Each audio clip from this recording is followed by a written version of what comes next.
It's time to get the story behind the story. Interviews with newsmakers, news breakers, and Vermonters making a difference. WCAX presents 802 News with Mark Johnson. Here's Mark. The terms legend and icon are greatly overused, but Ken Squier, who died 2 weeks ago, qualifies as both, across the country and here in Vermont. He was the voice of NASCAR motor racing who helped bring the sport to the masses and pushed innovations like the in-car camera and covering the races from beginning to end. He was a wordsmith who dubbed the Daytona 500, the sport's crown jewel, the great American race, the drivers, common men doing uncommon deeds.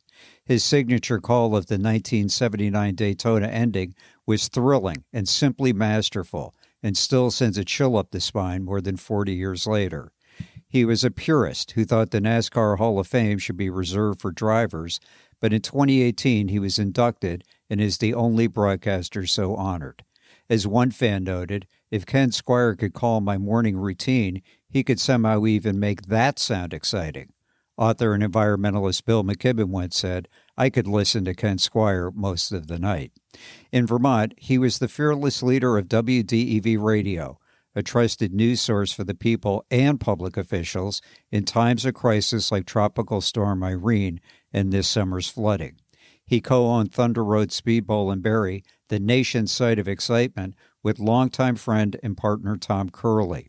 Squier was a Renaissance man, as comfortable quoting Shakespeare from memory and serving as the chair of the Vermont Symphony Orchestra as he was shooting the breeze with folks at the Miss Lindenville Diner about Earnhardt, Petty, Yarborough, and A.J. Foyt. He believed deeply in the idea of community. If they carved faces of Vermonters into Mount Mansfield, he could easily qualify. He insisted radio be relevant, that WDEV be a news leader, but he also relished his role as the folksy, irreverent host of music to go to the dump by with his border collie, Buster the Wonder Dog, by his side. He leaves behind a long trail of footprints in racers he mentored, including Phil Scott, and broadcasters, too, including me. I hosted a 2-hour daily interview show under his leadership at WDEV. Ken not only gave me great advice, he occasionally sat in or stopped by during the show. In 2012, soon after my dad died, he allowed me to interview him about his life and career. In this edition of 802 News, sponsored in part by Red Hen Cafe and Bakery, I'll share some excerpts from that interview 11 years ago, starting with his recollection of the first time he called a race on the back of a flatbed truck in Morrisville at the age of 14. It was out behind C.C. Miller's garage. It's right where the Bishop Marshall School is. In that field. And, well, it was a time in Vermont when there were 22 tracks. There were tracks everywhere. And the big deal, one of the first tracks was the old Northfield Fairgrounds, Dog River Speedway, above the Dog River and above the railroad track there in the half mile. And that was Ruy Dubois, who many remember as Dubois Construction. And he and a couple of fellows reopened the old fairgrounds, and that was the first place that I remember where there were races. But they were racing at Webster Flats in Lindenville, and I was a kid, and I'd seen races since I was 7 or 8. And Walter Hickey was the announcer, lived in Northfield Falls, and Walter was sort of a semi-cousin of my dad's.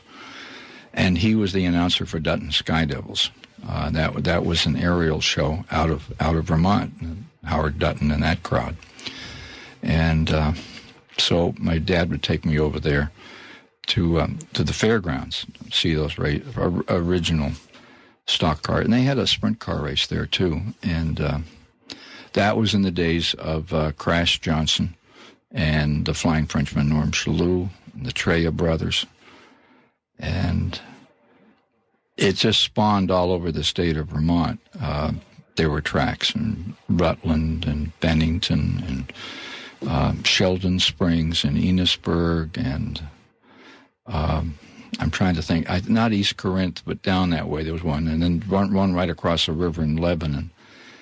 And then there were 5 tracks in Burlington at one time. Where South Burlington High School was a half mile that was pretty good track. And then there was Ivanhoe Smith's track in Colchester, so forth and so on. And in the midst of that, CC decided he'd have a track in Morrisville. And so they took a grader and they scraped off the grass, got to terra firma, and they put up a couple of chicken wire fences, and they had races on Sunday afternoon. And the judges' stand was a logging truck in the infield, because it was a semi-permanent infield judges' stand. And so I convinced him, and I can't think how I got there. I don't think my dad and mother had much to getting me there. But Eddie Steele went with me. Eddie Steele from Waterbury. Mm-hmm. Yeah. Remember that. And so that's where it started for me. And I wasn't old enough to have a license. That was the big deal. I was trying to sneak a ride to Morrisville. Got paid $4 or $5. You wound up going to CBS in 1972. How'd you get that job? Beats me. No, it doesn't. Actually, there was a series of things that happened. It turned out I did a lot of announcing in Burlington, and then Chris Economaki, who was sort of my surrogate father. Great broadcaster. A tremendous broadcaster. And Chris published the National Speedsport News. He took it over. It was the oldest paper of its kind. And he also was the organizer of the races in Vermont at the Essex Junction Fairgrounds, which I always felt sorry they tore that track up, because the first national championship automobile race in the United States after World War II was at Essex Junction. And, of course, it was most famous because of Mr. Webb and those wonderful horses that he ran there back when the standard breds really were important as a part of our Vermont culture. And 1945, and I don't know why it happened, but the American Automobile Association ran that first national, and Ted Horn came here from California, and he beat Lee Wallard by about 8 feet. I saw that race. And Ted Horn was my idol. And Economaki was part of that, of course, because it was part of a Sam Nunes promotion. Sam was out of New Jersey, and he pretty much ran all the fairs and their big, colorful concluding events to a fair at Rutland, at Hamburg, New York, at Essex, Eastern States Exposition, where else? I can't remember, but so be it. That was an opportunity for me to be with Chris a lot, because my dad was a harness race announcer. Mm-hmm. And so I was underfoot, just a kid. But I sure learned everything from him. He, as far as motorsports was concerned, he was pretty critical in my life. And I loved the open cockpit cars. As a kid, I can remember staying home on Memorial Day from the family picnic. They'd go somewhere, and I'd always try to be sick so I could stay home and listen to the Indy 500, Sid Collins, and all those great names, Bettenhausen and Vukovic and Johnny Parsons and Wild Bill Holland and all those guys. So I was just enmeshed in it, and the next thing I knew, there was the American Race Drivers Club. They were an open cockpit group. They ran the eastern United States down to about Virginia up through. And then out of that came the Northeast Midget Association, which was more oriented to New England. And I announced their shows and got to travel. And I was in high school, I guess it was just after that. And I went to Boston University. Yep. And that was in the midst of all of that. So I got to see a lot of racetracks. And a fellow named Bob Saul, who was a very fine man and a very good race driver, ran Indy 2 or 3 times, became the representative for NASCAR in the Northeast. Mm-hmm. And he had heard me some. And so one year I got invited to go to a Daytona. And my aspirations had always been about Indy. That was it for everybody, But that all changed about that time, because the stock cars took over, and the open cockpit cars, open wheel cars, they began to take second place and fall further back. And in Vermont, it was natural. I mean, there were all those old cars left over from before the war, and pretty easy to run around the field a couple of times with a bulldozer, scrape off the top, and have a racetrack. And that's what so many of them were in those days. So out of that, I ended up in Daytona. And I think I went for 3 days the first year. Then they said I'd better come for a week, and then it ended up being the month of February, and it stayed that way for 50 years, which was great. And out of that came the opportunity in 72 or 73 to do some races on ABC television, which was Chris Economaki, and Jim McKay, and me, and Bill Fleming a lot. And that was quite an experience. First races weren't really live, flag to flag, weren't the Daytona 500. They were short races. Asheville, Weaverville Speedway, David Pearson, Bobby Isaac. That was on CBS, and I'd completely forgotten it, never remembered it. And somebody sent me a copy of it the other day, a year or two ago, which was a race that Bobby Isaac won, and he was a big favorite of mine. So I got really lucky there, and then a fella came along and said, there's a new show starting called Sports Illustrated on TV, and we'd like to have you go there, because I'd done a little writing, and they said, we need guys to do features, not necessarily into racing, but they were looking for a Charlie Kuralt kind of thing. I did that. And that was about 26 weeks, and it got me in with Tommy Brookshire and those guys, and Jack Whitaker. He was the host. And what a wonderful man he was. Philadelphia weatherman. In fact, McKay had come up that way too. God, the names that the paths you crossed. Yeah. So we did this weekly show for Sports Illustrated. It was done on film, and at the end of 1 year, it was quite successful. And it was featurettes, a half-hour show with 3 or 4 features in it each week. A lot of work, and thank goodness it was, because it was a great education. That show got bought by CBS, and we were down on 46th Street in New York, and they fired everybody. They kept Dick Stockton. They kept me, one other guy. And that became, among other things, the NFL halftime show. It became something called Ion Sports that fitted with CBS and Sports Illustrated. And it just kind of grew. 73, by 73, that was an outside package. They gave me a deal, and that was I'll never forget it, because it was the year of Secretariat. Right. Oh God! What a year! And that was I think the last year that CBS did the Kentucky Derby. Yeah. Because the next year I got to work on the Preakness and the Belmont, which was a breakthrough for me. It was a big opportunity. One, to work with a fellow named William Creasy. And Bill Creasy was the producer of the first Super Bowl game. You'll love this. It was done both on NBC and CBS simultaneously, same time. No kidding. Yeah, because they didn't think there was going to be that much interest.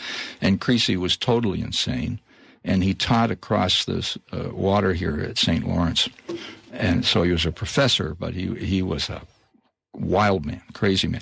He had produced the CBS Sports Spectacular, and he liked my work and liked.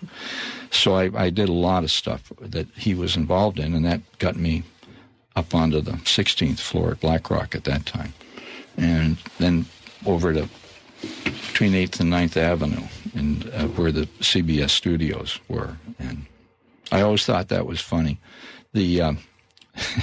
Everybody shared studios in that period of time. True story. The only one that didn't share was the CBS Evening News. They had a permanent, but even in those days, 60 Minutes did not have a permanent studio. So everybody had to share, and they shared with the soap operas, and they had 3 or 4 big sound stages down there. And so the various shows, they'd move them out, and the big weekend productions like 60 Minutes would come in. And CBS, the sports department, they shared. We had a shared relationship with Captain Kangaroo. And that was all I ever needed to know. Keisha, yeah. Yeah, but it was that they considered CBS Sports the toy department of the network, and so we'd go in there. And that explains some of those sweaters that you have. It's really ridiculous, yeah. One of the things that you have told me throughout the years when giving me advice is you've always said to me, half of my ideas are good ideas, half of them are I'll say bad, to use B-A-D. not the word that you would actually had used, and that my job is to figure out which was which. One of the best ideas that I think most people would agree that you ever had was that in 1979 you convinced CBS to carry the Daytona 500 wire to wire, flag to flag. It was the first time that the 200-lap race had been broadcast on TV from start to finish. And I have to say, I think you nailed it on that one.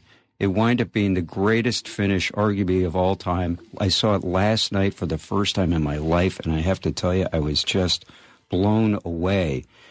We're going to actually, and you're going to give me grief that I'm going to run too long a segment here, but Tom Curley, your partner of almost 50 years, told me this morning that this is the most watched sports video in the history of sport. You don't need to see the video, though. The beautiful thing about your call of this, it's a total radio call, unlike how people would deal with this today. And I have to tell you, those of you listening, if you don't get a tingle down your spine or a lump in your throat, I even found myself just getting very emotional watching this, then you are a much better man than I am.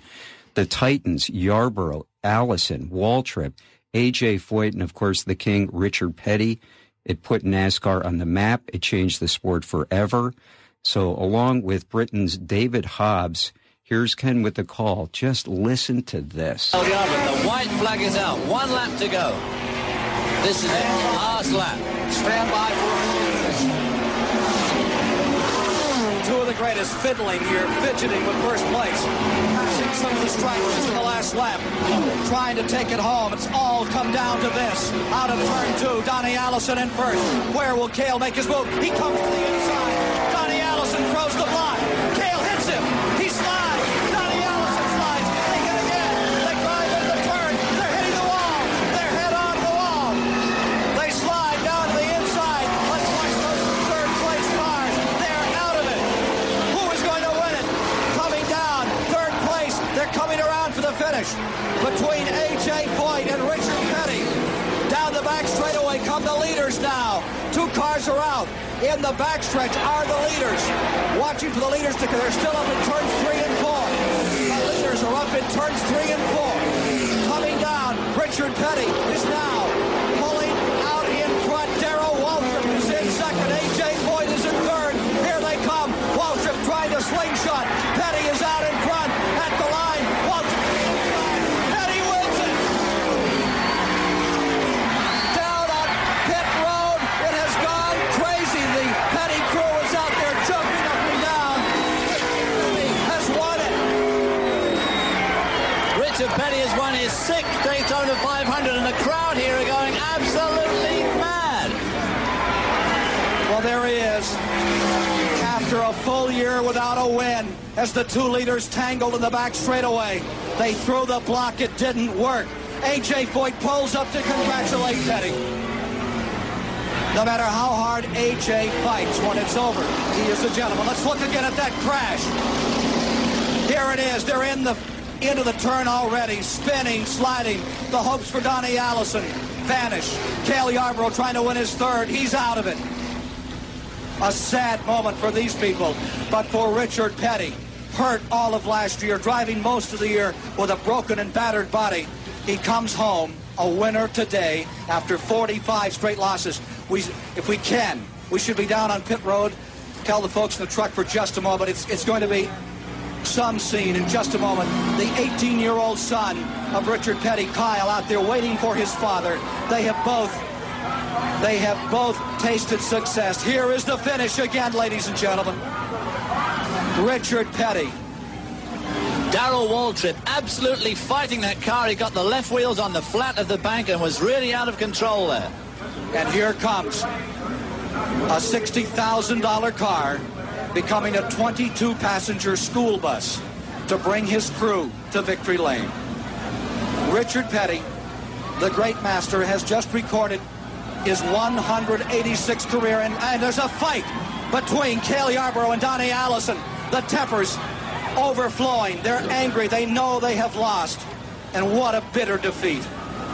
A couple of very hard men, very hardly upset. And Bobby Allison is stopped by his brother to help. There's Bobby Allison's car, number 15. They're leading them away. Darrell, Cale Yarborough there. Very upset, very upset. We're into victory lane. It is absolute ecstasy for the Petties of Level Cross, North Carolina, as the second generation gets ready to get out of the car. Let's go to Brock Yates as they're trying to get Richard Petty out of his automobile. Absolute pandemonium down here. Ken, it looks like there are about 300 people in the Petty uniform. I don't know where they all came from. Richard's still in the car having a glass of milk. He obviously is just so happy, ecstatic. Here he comes. What a man. Could this have happened any better? Kiss from his wife. Richard, could you believe it? Have you been in a lot of races? Was there anyone ever weirder finish than this one? Well, I tell you, I lost some this close, but this is the first time I remember in a long time I won one this close. I tell you, it's just unbelievable. You know, come down here last week and Kyle won, and we come down here and look up and win this thing. Hey, Steve. What's your doctor going to say? I ain't worried about the doctor, baby. I'm feeling good no matter what he's... I guess. Richard, did you really feel you had a chance? Well, I tell you what, I had a real good feeling as they rolled down pit road that we had a super good chance today. And we run all day, and we was really close to everything. We kept getting through all the mistakes and stuff they was making. And, I said, well, maybe this is the day. And then when Donnie and them got out in front right there at last, I said, well, if I can salvage a third, it's going to be a good day. And when I seen that caution flag coming off the third corner there in the second corner, and I tell you what, my heart just went right through me. Congratulations again. Pandemonium here in Victory Lane. Back to you, Ken. 100,000 people can't believe what they've just seen. Here is Richard Petty has come home a winner in the 21st annual Daytona 500. Man, it doesn't get any better than that, does it? Well, you can hear there was a few issues there. You know what the biggest issue was? Well, as far as I was concerned, we almost got the wrong car winning. We were so close. Buddy Arrington from Virginia had purchased an old Richard Petty car, very famous bootlegger, good fellow, Buddy Arrington. And in fact, I think he was the head of the PTA there in the town he was from when he got busted the last time for running liquor, and it was right around that time. I mean, this was still current in '79. In fact, I think he went to jail in '80. Anyway, Buddy had bought this car, and he was a privateer. He didn't have the resources but he loved to race, and this car was painted in Petty blue, but it had a red stripe that went up like the STP car. He was running 5 laps down, maybe 6. And he was coming around the track, just minding his own business, doing very well.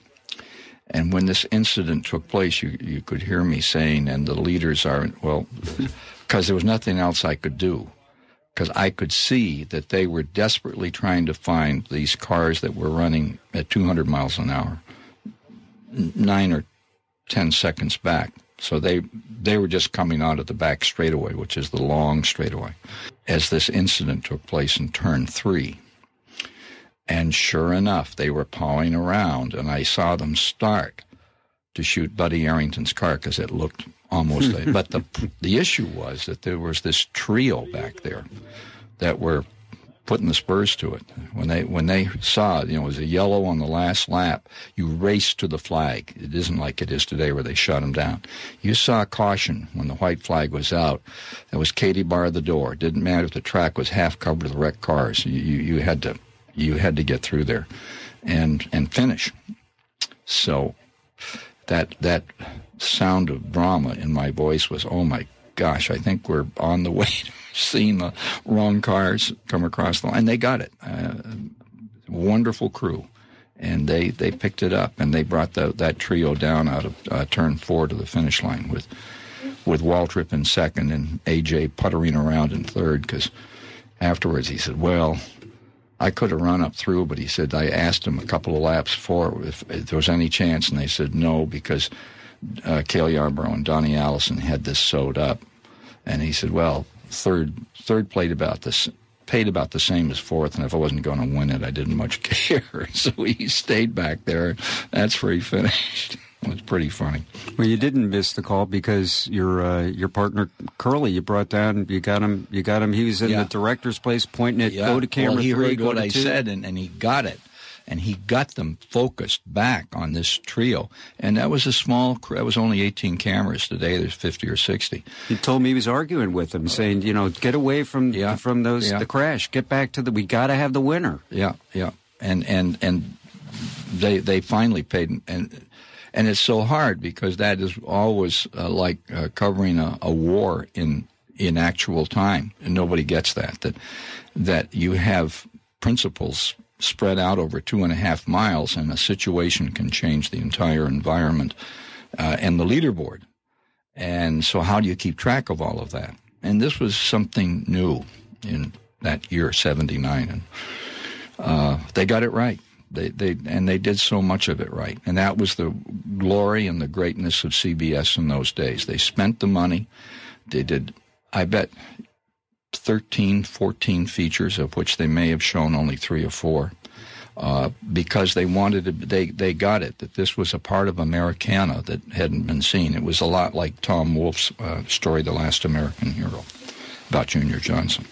So it was a terrific opportunity, and the weather favored CBS. There was a big snowstorm, kept people in. Up in New York and But Midwest. more than that race had drama all the way through, because those two principals, Donnie Allison, Cale Yarborough, had gone 2 laps down early in the race, and then they had to fight their way back in, and they fought their way all the way to the front. So those cars were kind of tattered. They already looked like they'd been in a race before they got to that last lap in that incident. And in those days, 200 miles an hour, that's what killed Earnhardt.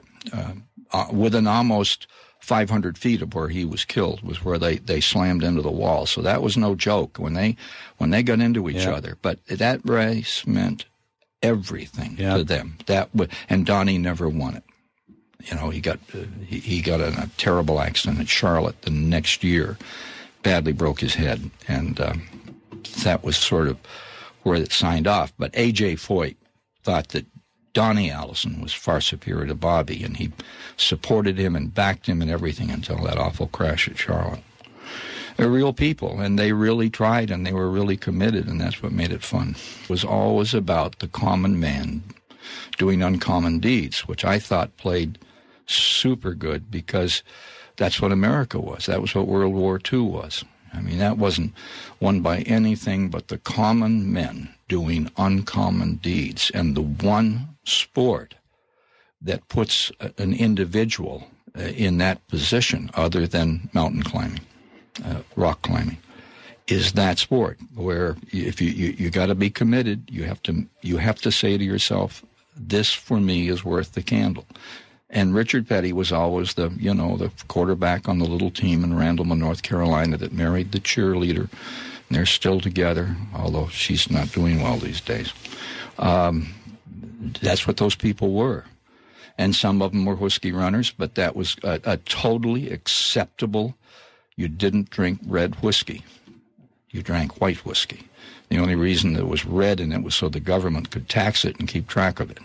And they were furious about it. That goes all the way back to George Washington and the story of Pittsburgh, and the story of that first excise tax in the United States by Hamilton was on those Scots-Irish people up in those mountains, who also lived up here in northern New England. They wouldn't stay in the cities. They were country people. And that was really a country sport. Where'd you come up with the Great American Race as the description for Daytona 500? From Australia. I went there and saw the Great Australian Race at Bathurst. And the whole nation sits down. It's a bank holiday for Bathurst for that race in those days. And television. It was on for like 8 hours. I couldn't believe it. They did this whole morning thing. They did this race. It's where the in-car camera that CBS finally took came from. And that was their great race. And I thought, well, here's Indianapolis. It's the greatest spectacle in sport, which in my childhood it was. But we don't want to be the greatest. The great American race is enough. That's all there is to it. It's American cars. It's American drivers. And then on Thunder Road, where did you come up with the nation's site of excitement? Where'd you coin that phrase from? Brian Harwood. That was Brian's expression. See, I've been very lucky because I didn't have that much talent, but I had a lot of people around me, as we do today here at this radio station, who are very good at what they do. And they have good ideas, and once in a while they work. So Brian told me, I spoke with him and Tom Curley, he told me that you were in a demolition derby in the early 60s. Someone crashed into him and knocked out some teeth and cut his lip badly. That was a Saturday night. The following afternoon, he was at Thunder Road announcing the full afternoon events, applying an ice bag to his sutured, bloody chin. Yeah. Well, you know, that's what you did. Because work ethic, I think, was different anyway in those days. And if I was foolish enough to go over there and try to do a head-on with one of the Fadden brothers, and I thought I had him, and he got me. So that's the price you pay. And so you got to go to work the next day. And but I got to tell you, Dr. Rowe over in St. Johnsbury gave me some great medication, and it pulled me through the day, but I was out for the next 4 afterwards. Let me tell you, because I had like, I don't know, 40 or 50 stitches in my lip and knocked out the top teeth, so I looked like Bucky Beaver without the Bucky. And that was pretty silly. I'll have more from my 2012 interview with broadcaster Ken Squier right after this. At Red Hen Baking Company, they believe pure, uncomplicated ingredients in the hands of skilled artisans are the building blocks for great food. They're dedicated to creating the best food from the best ingredients. You'll find an ever-changing lineup of delicious pastries, sandwiches, and soups at their beautiful cafe off Route 2 in Middlesex, just off I-89. Their breads are also available in many other locations. Led by owners Randy George and Eliza Kane, Red Hen Baking Company has been on the leading edge of the local food movement since 1999. Back to more from my 2012 interview with Ken Squier, who passed away 2 weeks ago. Ken, I mentioned I talked to Tom Curley, your partner of about 46 years. Here's one of the stories that he wanted me to ask you about. He wanted me to ask you about the Dixieland Jazz Steakhouse in Mallett's Bay. Here's what he had to say. In 1967, it was a perfect time for a totally adult audience where the younger crowd went off to Burlington rock clubs and disco types. The T-Bones in Mallett's Bay belonged to the older boat set. I was the managing partner with some pretty strict guidelines, although at 22 I really had no idea what I was doing. Ken was very knowledgeable about jazz clubs, having gone to college in Boston at BU, and frequented the jazz clubs of that era, but we had some pretty good disagreements on how to run the club. Example, Governor Hoff loved the place and would show up often with a group, including his security detail. T-Bones usually had a waiting line around 8 or 9. They were all trying to get in to hear the Dixieland band that we, Ken, created called the Stanley Steamer Mighty Dixieland Jazz Band. Makes the good times roll. My policy was when the joint was full, people had to wait outside in line as we needed our waitresses clad in Rory 20 flapper outfits to have the ability to have space to get to the bar for drink orders. When too many people were let in, it was nearly impossible for the waitresses to serve food or drinks. I hired a doorman with instructions to let people in only after some left when we got unmanageably full. Made good business sense to me, not necessarily to Ken. Seeing the governor in a waiting line with some 20 to 30 people deep, he thought it was bad business to have the governor of the state having to wait. He'd sneak them and other special customers through the back kitchen door, and miraculously a spare table and chairs would be in the aisles for the enjoyment of the governor's party. Needless to say, it would take a while for me to figure that things had slowed down considerably as far as the flow of servers and cocktail waitresses' ability to make the joint money when excessive numbers of guests were secretly entered through the kitchen. Ken and I had some pretty good disagreements. We always managed to get through them over the years. Wow. Well, we still disagree about that. I mean, imagine you're running a pub. You're running a pub, and it was a great band. We had some at one time. The Saints and Sinners were here. Vic Dickinson, Buck Clayton, and who were traditionalists. And I didn't go to clubs. I worked for George Wein in college at night. It was right up the street from the Boston Public Library, and Boston University's School of Communications was right behind it. So I got a job up there, and I got to work in what was called the traditional music room, which was Mahogany Hall, named after Lulu White's brothel called Mahogany Hall in New Orleans. And that's where the traditional bands came. It was the bestest education one could have in music, because Muggsy Spanier, all those kind of people played there. And I worked there, and then later on he had a room upstairs called Storyville, which, as you'll recall, until the Navy closed it down in 1917, was the center and the beginning of everything, with Lil Hardin Armstrong, Louis Armstrong, all that stuff. And so the upstairs room was the big room, and the Ellington Orchestra would come, and Count Basie's orchestra, and Sarah Vaughan, and Ella, and all of that. And in my last years of school, I got to work that room. You can imagine how much college work I got done. But on the other hand, it was the best education I ever had about how to run things. And you didn't leave the governor outdoors. So the argument is still on. But Curley won. And I think the point is the same as WDEV. You get the best people you can find to do the job. And Curley was great. He absolutely understood bookkeeping, which I'm not good at. He absolutely stood and understood how to make things work. And as far as I'm concerned, it's the only reason Thunder Road exists today, because without someone like that, without proper management like WDEV has, I can have all the ideas in the world, but there got to be people that can carry them forward. Curley is fantastic, and he's an SOB to a lot of guys, but he's totally fair. He tries to be fair. And imagine, these are not two teams playing at Thunder Road on a Thursday night. There's 100 of them, and every one of them has their own opinion on what's right, what's wrong, and how they've been shortened up. And that's very, very difficult. And to tread that line and make that work and still make it entertaining is a trick, and he's as good as there is. And that's proven because over and over again, he's the short track promoter of the year in the country. One of the people now at Thunder Road today is Phil Scott, the lieutenant governor, who paid this radio station and you the ultimate compliment, as did Governor Howard Dean. And let me just set this up for you. Tropical Storm Irene, Phil Scott has been quoted as saying, quote, "I'm in the loop when it comes to receiving information from emergency management centers and so forth, but I was getting better information from Radio Vermont than anywhere else." This echoes the exact same point that Howard Dean made back in 1992 when you had Eric Michaels, everybody else at this place deployed, when Howard Dean asked at a press conference how he was finding out about the 1992 flood, so that he was finding out what was happening by listening to WDEV. You cannot get a better compliment than that. But you see, that's where radio's gone wrong. Completely off the tracks. Because radio was put in place and licensed. You got a license, like you get a license to drive a car. And if you didn't operate in the public good, need, and necessity, you were out of business. And you had to prove you did it.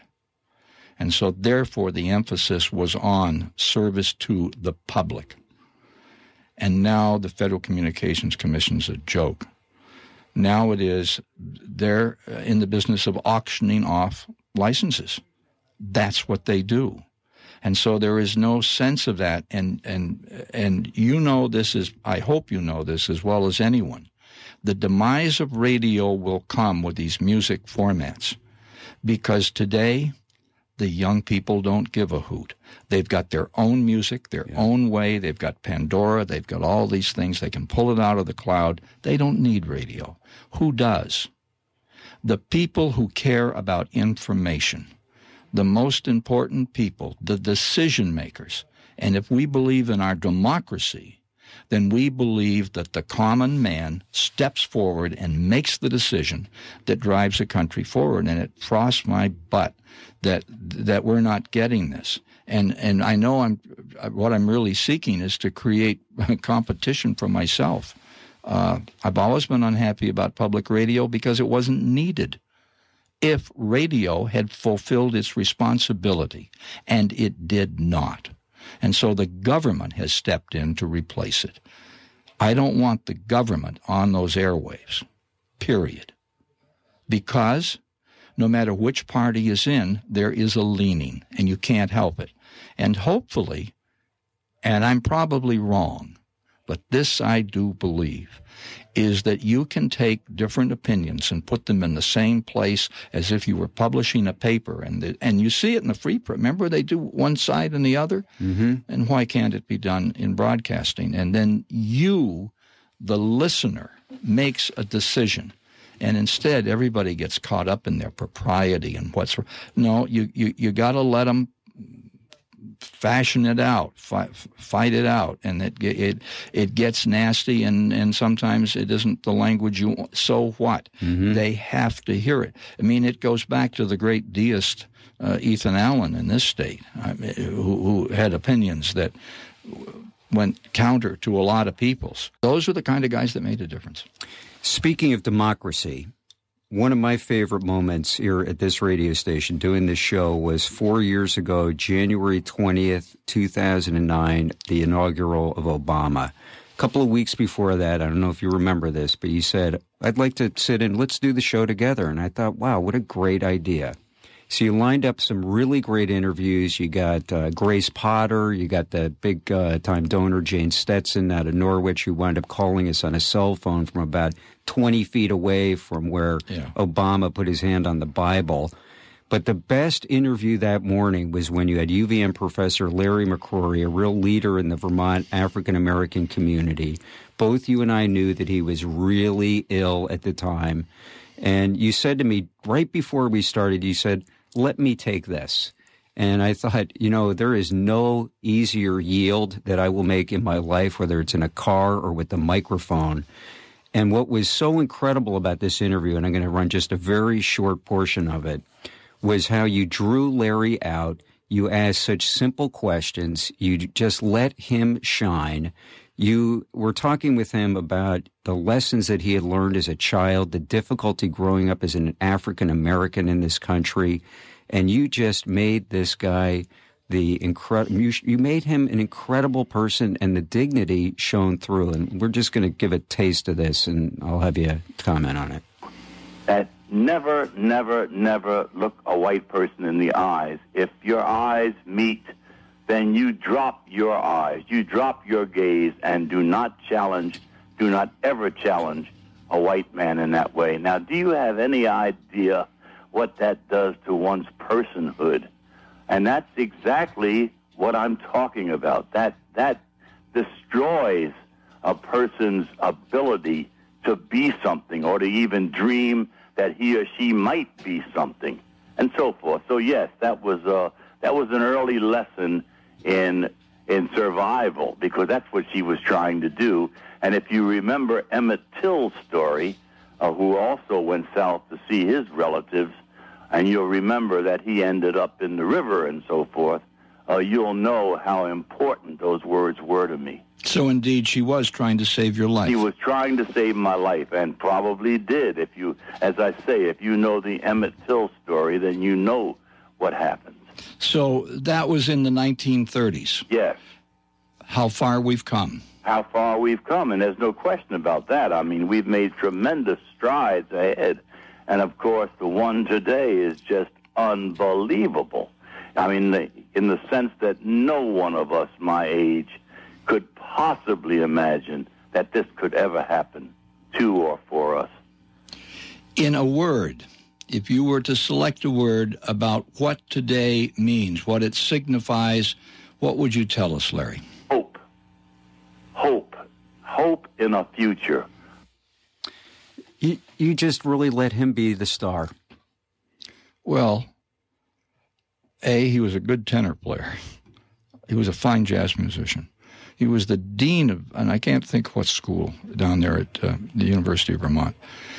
But that was a voice, and that was on the day that Obama accepted the office of President of the United States.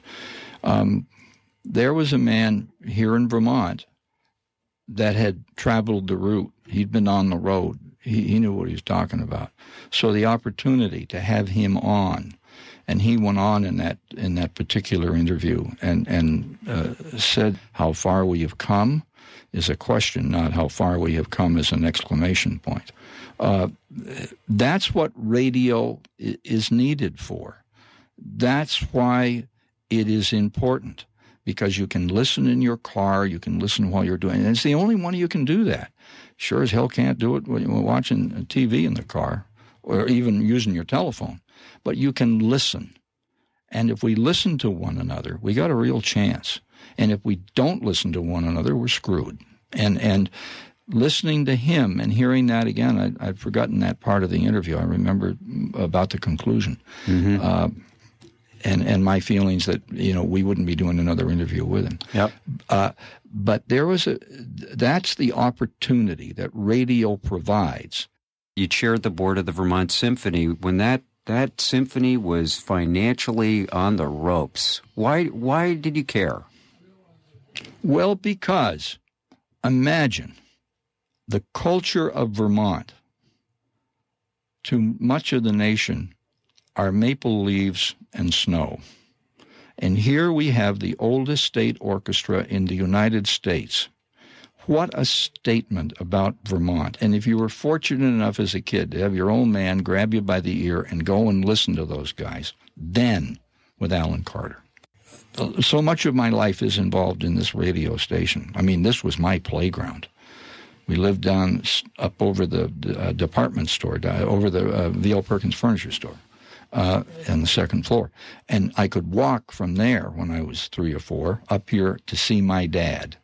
And so that's been a part of my life. And for years we had a 1-hour classical music program my father demanded, and Tom Dodd did it, called My Favorite Music, every afternoon.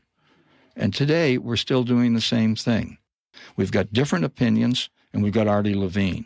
Started the best classic rock station in the state. Yep. And on Sunday morning, there's Elizabeth. And there's our other station, the classical station. Well, that's providing the kind of service which I think radio needs to have. But as far as why, it's a little like Ray Pecor.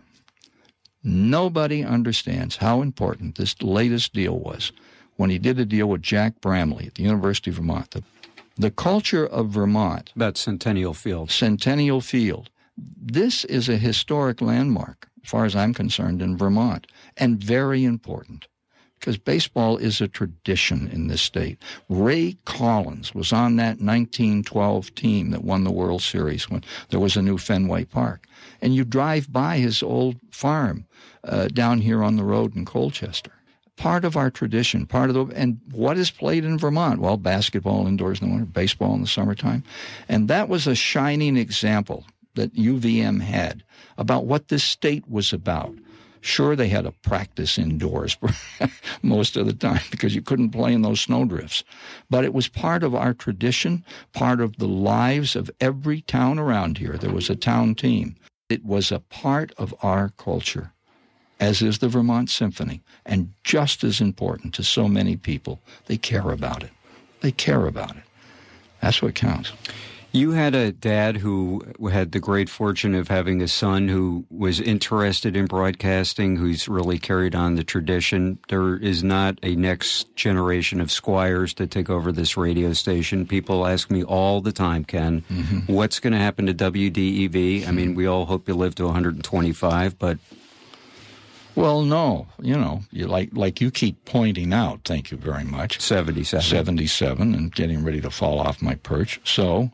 But you're in great shape. But and the point is, I really seek to find the kind of people that can continue this community service and not just reading a bunch of announcements on the air for the Red Cross blood drive, but getting the hell out there and doing some things. And it gets right back.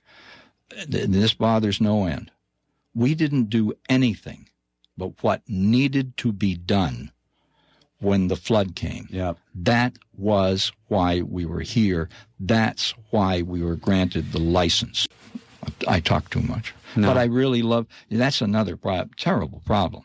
Because I have these things that I'm really passionate about. I'm passionate about the fact that Vermont has a damn good symphony orchestra. We've got a great racetrack. Ray Pecor is giving people who care about baseball something where they can take their families and be proud. Yep. I mean, that's the real Vermont Strong. That's what it really is.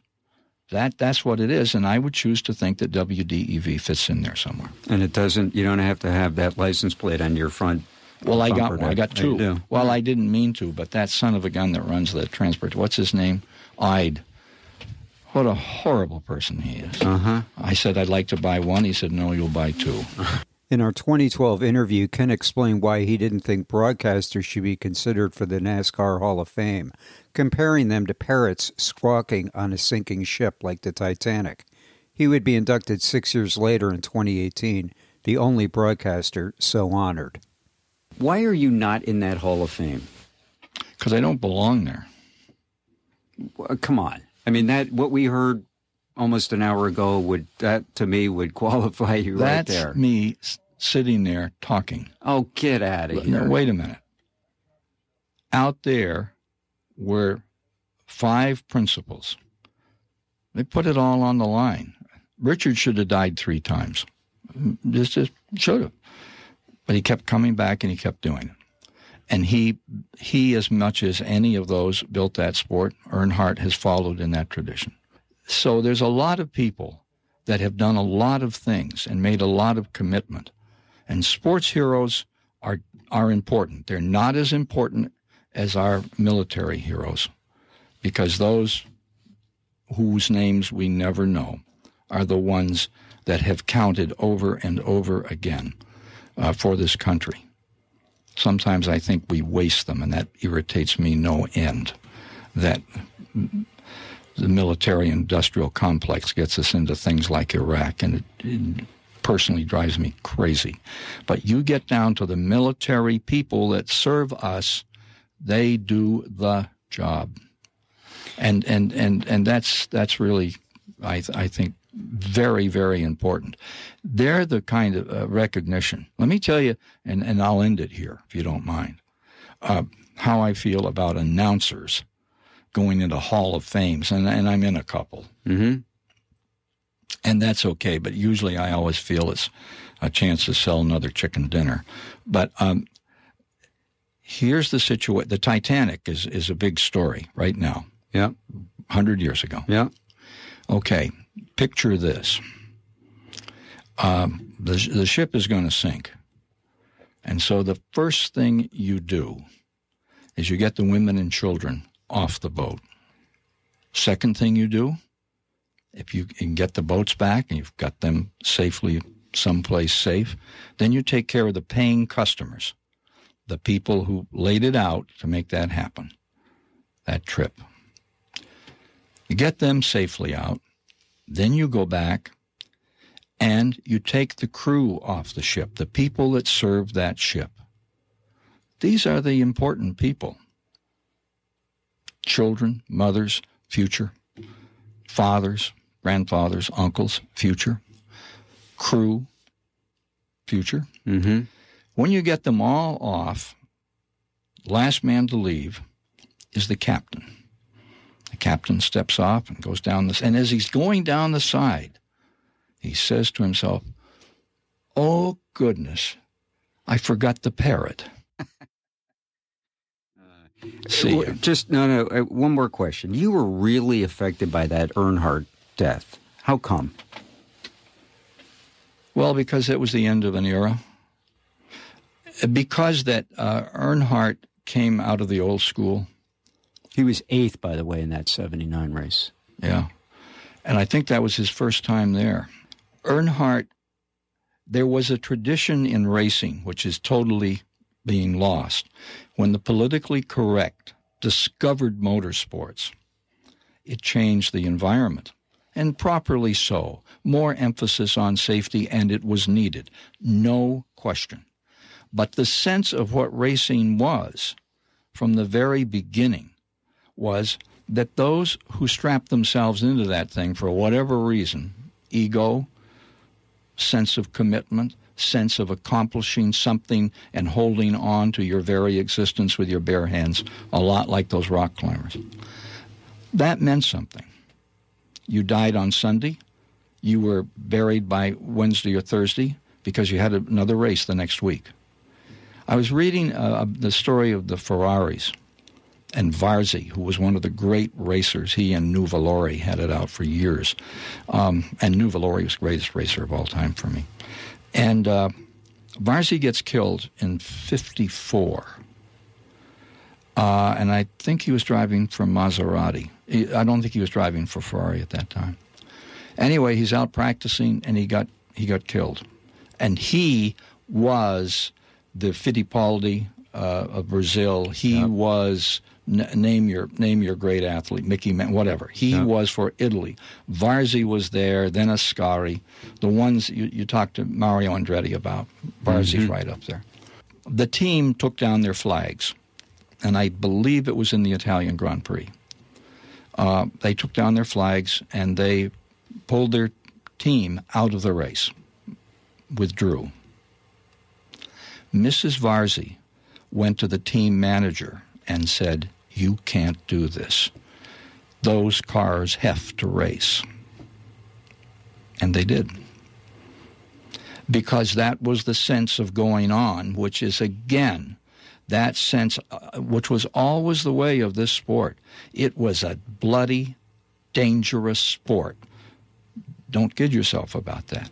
People gave their lives for it. Sports heroes, not real heroes, not military heroes.